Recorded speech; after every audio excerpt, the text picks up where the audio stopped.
Ernst. Thanks for having me. I would like to speak about moving towards a more meaningful perspective on programmatic performance today with you, and give you some hands-on ideas on the stuff that we learned, experienced, experimented with during my time at Philips over the past couple of years. Why do I think this is important? Because we live in troubled times right now, I think, in digital advertising. Cookies are dying, clicks don't seem to mean anything anymore for a couple of years already. And we hear more and more about digital advertising bubbles, and that advertising in itself isn't actually delivering incremental results as we presume it does. So there's a lot of attacks basically on how we look at performance. But first, let me quickly introduce myself.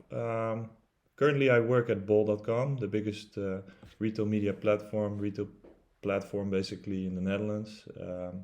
I'm responsible for brand advertising proposition there. But over the past couple of years, 5 years ago, I started working at Philips, where I was responsible for media performance. So first digital, later also offline, specialized into programmatic advertising. And I also developed a tool to automate the whole AdOps process and basically in-house your capability. So I think Philips was one of the first big corporations in the Netherlands to in-house the entire digital capability. So we had a nice journey, and that's what I would like to talk to you about today. So basically, a part of the journey is a programmatic performance journey. Um, and it was quite a journey. If you look at the data also or the numbers here, you see that we have shifted quite a bit in our media investments toward digital channels over the years. With that also came quite a responsibility, of course, to prove the effectiveness of it. And with digital media, you have so much data available, they always say. So you have to prove everything and have to be able to show performance. We came from far, so we didn't have any ad tech in house. We did everything through, I think, 15 agencies in the Netherlands. Everything was manual, and yeah, when I left end of last year, I think we had a very powerful laboratory-like environment where we would run a lot of parallel tests, where we had a testing mindset. We would look at performance from a more qualitative standpoint. But first, let's go back in time, 2017, when everybody was watching the first season of Stranger Things on Netflix. Life was relatively simple back then. We were introducing this great device. Maybe you know it. It's the Air Fryer XXL. It's been on the market for a while. Uh, if you don't have it, I definitely recommend you should buy it. It fits an entire chicken or a family bag of crisps. So definitely go for it. But we were trying to launch that, and we were giving quite a bit of money to the agencies to promote it among the target audiences on the digital channels, and they would spend it, of course. And then at the end of every quarter, we would get the results in a nice little PowerPoint. And the results seemed to be always green for some reason. When I started 2016, everybody was happy. Impressions were delivered, clicks were made, and essentially we were all winners. So my boss was happy, her boss was happy, the agency was happy. No questions asked.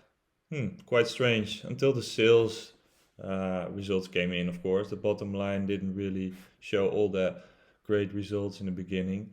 So we were thinking, so there's kind of a mismatch between digital, the way we look at the digital performance and the bottom line results. And we couldn't really figure it out with the agency. So we decided to take stuff in our own hands and implement an ad server and start measuring by ourselves and looking at the data.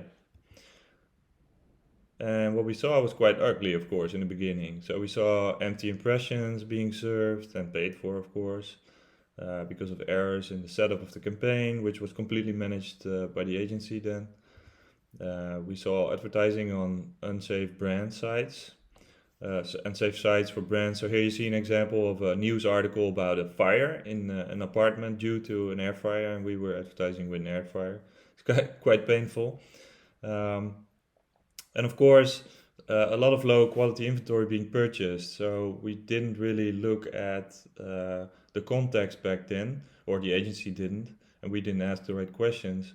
So we were going for the cheapest available inventory, of course. And the question to be asked here is, are people in the right mindset when they're browsing some kind of weird blog or whatever, and then get all the ad collision they get here? Uh, so yeah, weird stuff. And then I think a lot of our shaving pre-rolls were delivered on a kids channel, Peppa Pig. Maybe the parents are watching as well a lot, but still, it's questionable if you should deliver so many of your pre-rolls into one kids channel. And then one of our main KPIs was CTR, of course, like many other organizations. And we tried to get some footage of the people clicking on the banners, and it didn't seem like the target audience. But jokes aside, we noticed anything far from quality, of course. And literally 50% of the money was wasted. And if you look at how the other 50% was spent, I think maybe the other half was also wasted in a certain way.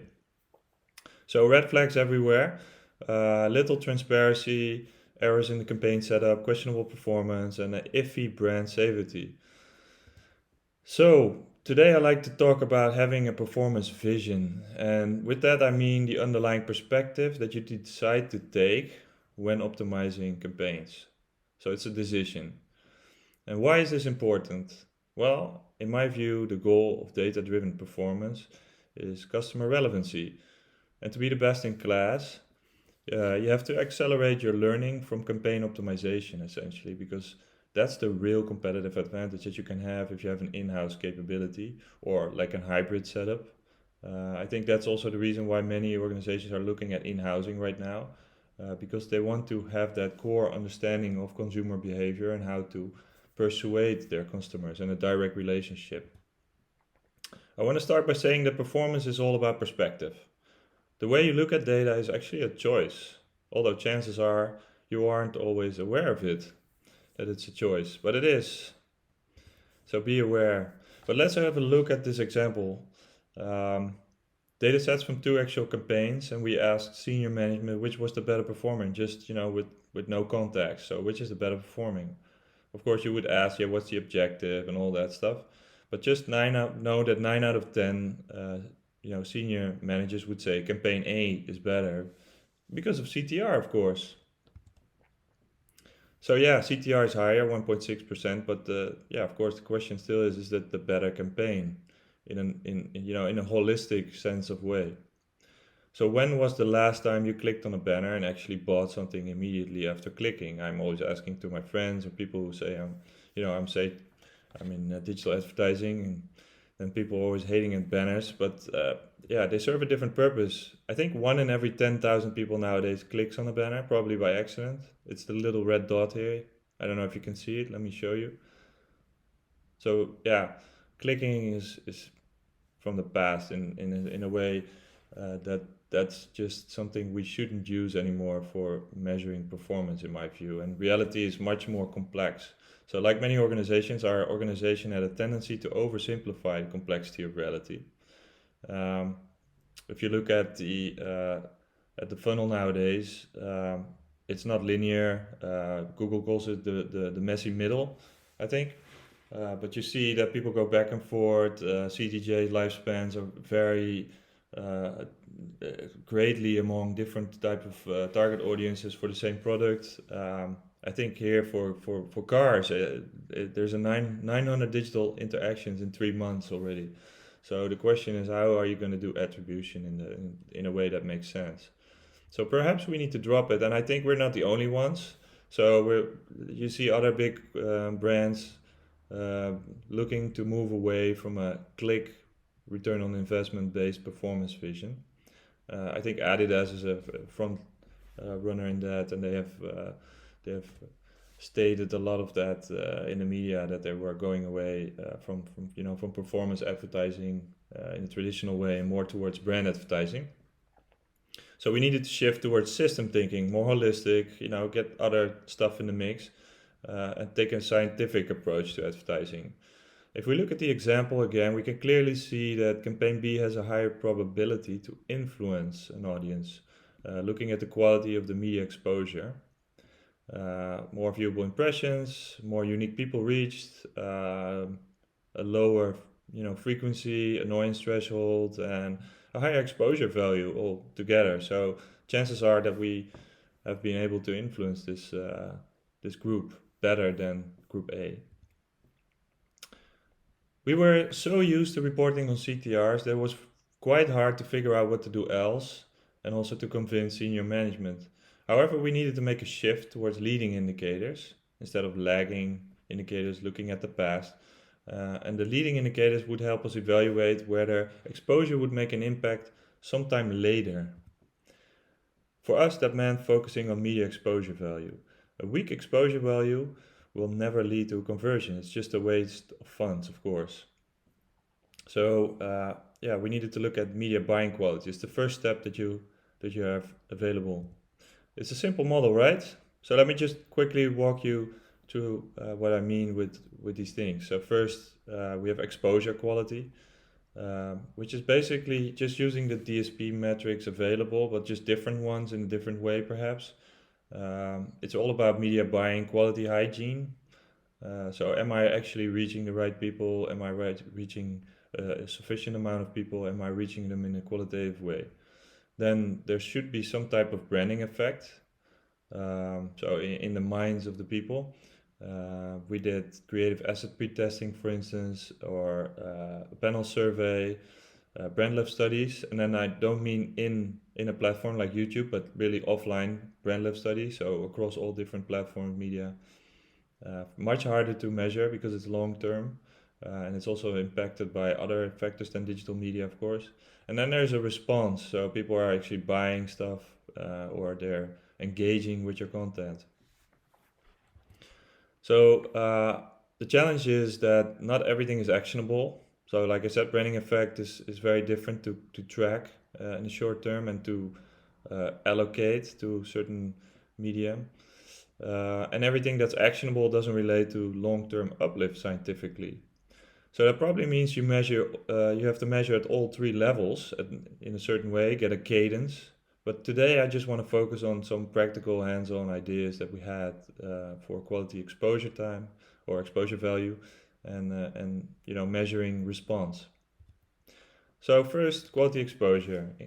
Some of the leading indicators, in my view, that we experimented with have definitely a predictive value on behavior, such as how many people did I reach, how many new people did I reach in my campaign, where my ads actually viewable, how long were they in view, how many times did I reach unique people rather than the average. So all that stuff I will be talking about in a bit, but first let's talk about incremental campaign reach. How many people did I reach? How many new people did I reach instead of the algorithm reaching the same people over and over? It's a simple question that you can ask to your trader, but it's quite hard for them to answer. I think it's a calculated metric, so you have to work back from the timestamp and calculate how many new people did you reach every week, for instance, or every day. And then still you don't know the actual context, so it's just a starting point for a good conversation. Viewability and time in view per placement. I think viewability is the bare minimum, of course. So non-viewable, not important. You don't want to be there.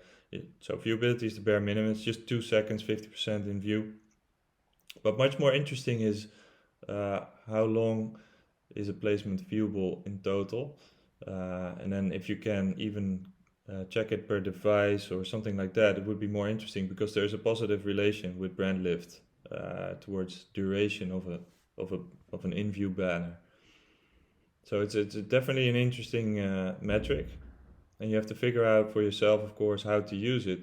We did an experiment where you could use the average viewable time to evaluate cost effectiveness for all our ad types in different contexts.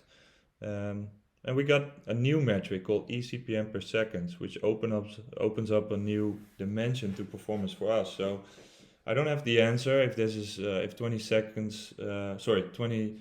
27 cents per second is good or bad.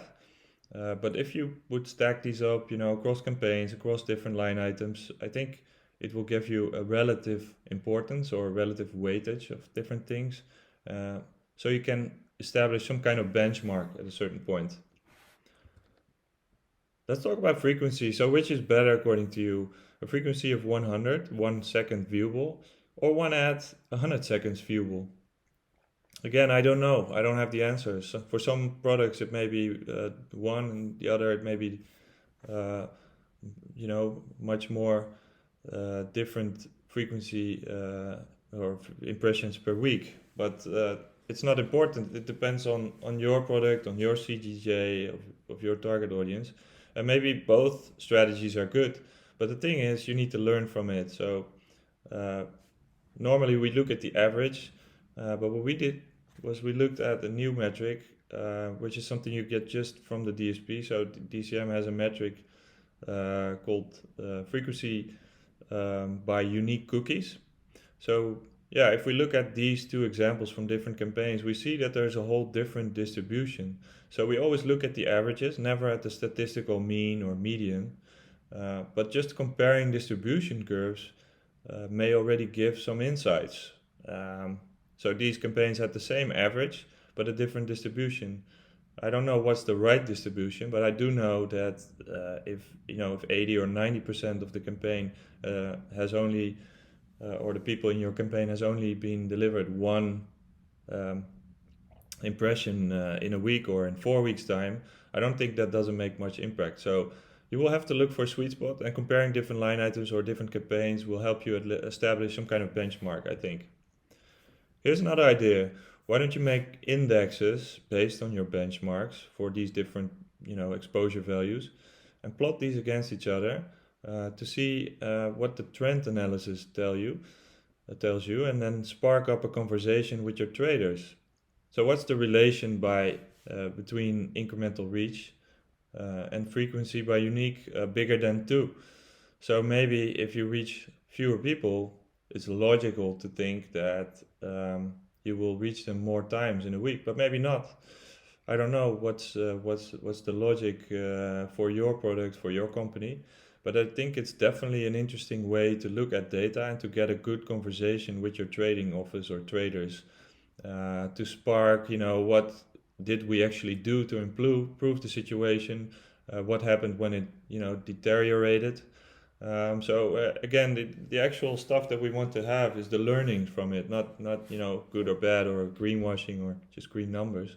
We want to learn from it. So I think trend analysis is super important. Truth is, we've grown super accustomed to optimizing for lowest cost, of course, and it will require a mind shift to go for more expensive campaign objectives. And practically, it's going to be tough as well, because the algorithm from of the DSP is basically a zero sum game, as you know. You can only set one goal and then basically let Google or Adform or Xander do the rest, until you have figured out how to automate stuff or do custom bidding, which is quite difficult and expensive to get. So if you have to work with the basic DSP algorithm, you only get to choose one objective. But it's not a problem if you understand what levers are you testing. So every time you test a different leverage.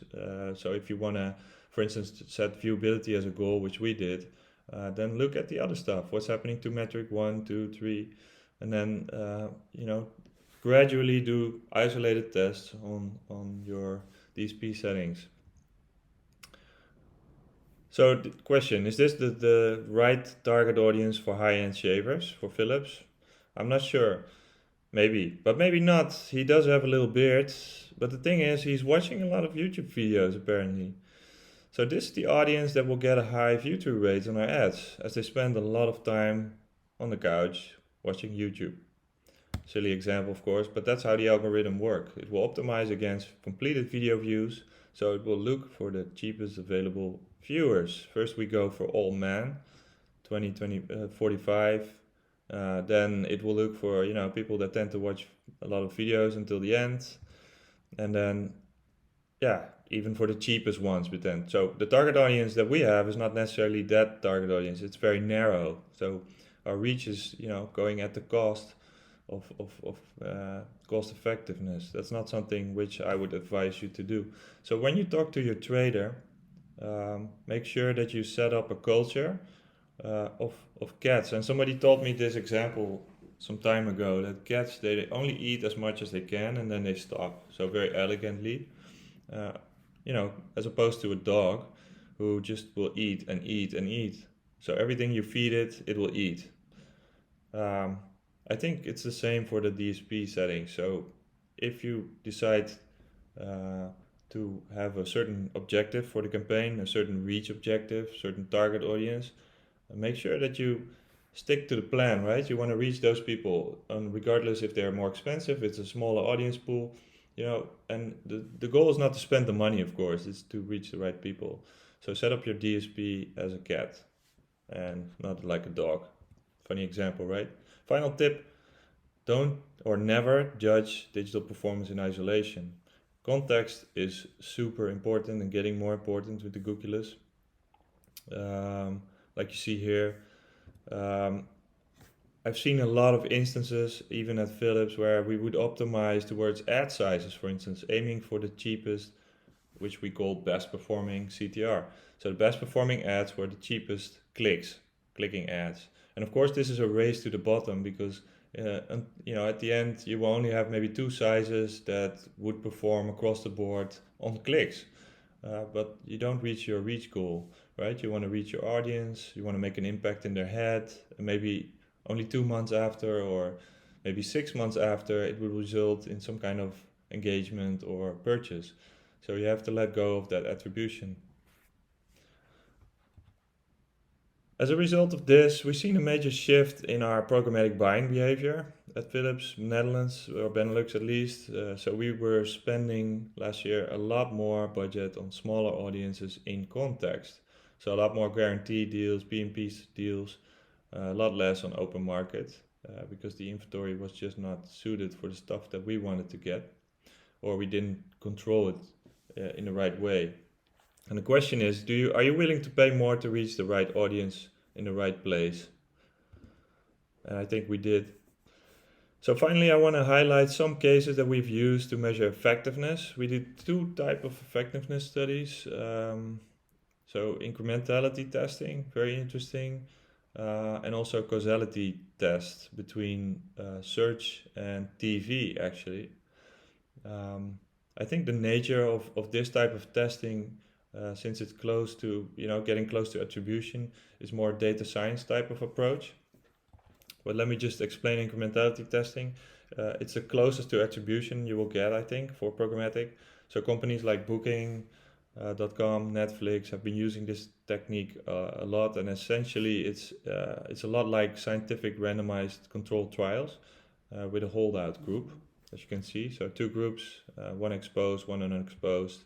And what we did is we showed the one group we showed Philips ads, so for an air fryer, and then we would show charity ads or ghost ads to group two. Well, ghost ads weren't actually allowed within the DSP, so we decided to use charity ads, and then we checked post view engagement. So for us, again, we don't believe in necessarily in a click, so it's a post view engagement metric.